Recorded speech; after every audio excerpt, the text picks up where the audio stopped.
Imagine you are 10 miles away from the only group of people you have ever known. There are no roads. There are no signs. There is no blue dot on a glowing screen telling you to turn left at the next oak tree. To your left, there is a wall of emerald green ferns.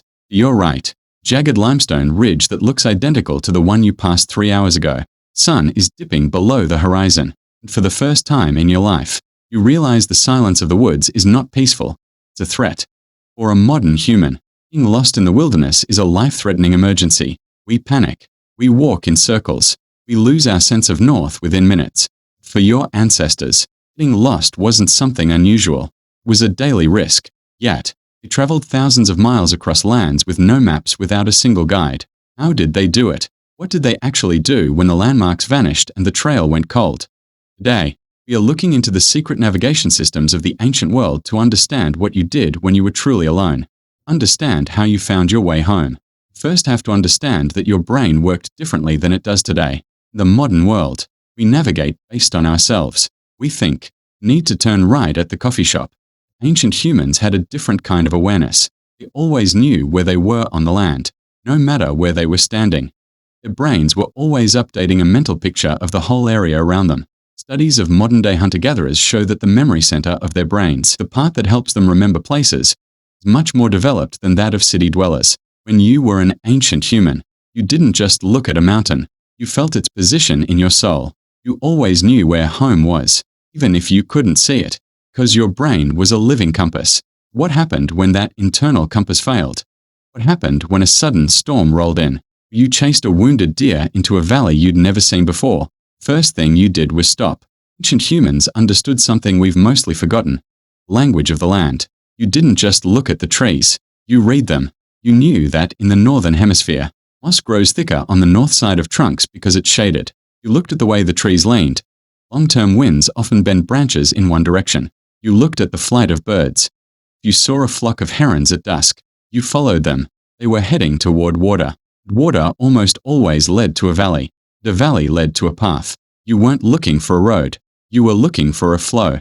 There is a strange historical detail that scientists are only now beginning to prove: the idea of magnetoreception. Magnetoreception is a biological sensory ability that allows certain organisms to detect Earth's magnetic field, acting as an internal compass. Some researchers believe that early humans may have had small traces of iron-based proteins in their eyes, same kind that birds use to see the Earth's magnetic field. While we can't say for sure if you could literally see north, we know your ancestors had a tracking ability that seems almost supernatural today. You could walk a winding, zigzagging path for 12 miles through thick fog and then, without stopping to think, point exactly toward the cave you started from.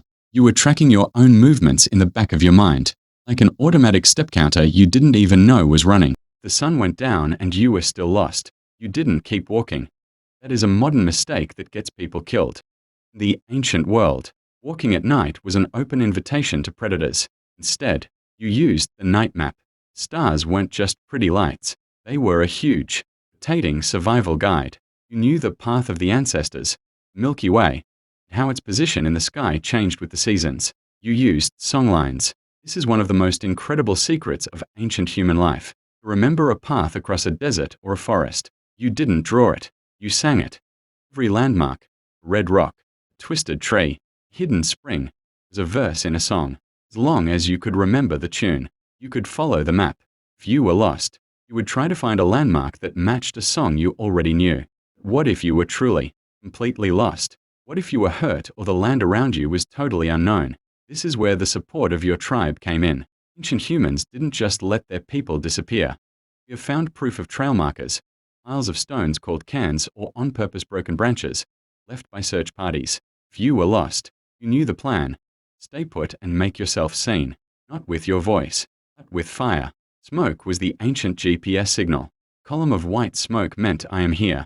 Throwing in green pine needles created a thick, dark smoke that could be spotted from 20 miles away. We often think of ancient humans as helpless against nature. The truth is, they were the masters of it. They didn't get lost the way we do because they never thought of themselves as separate from the land. You weren't a stranger in the woods. You were a part of the woods. You knew the taste of the water in your home valley versus the bitter mineral taste of the water over the ridge. You knew the exact smell of the rain as it hit the ground of your hunting lands. Getting lost today is a failure of technology. For your ancestors, getting lost was a chance to use the greatest human skill, watching and learning. Push them to find new berries, new stones for tools, and new places to live.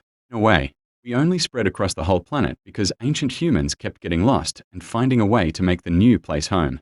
Next time your phone dies and you feel that spike of anxiety because you don't know which way is north, take a breath. Remember that for 2 million years, your ancestors carried the entire map of the world inside their heads.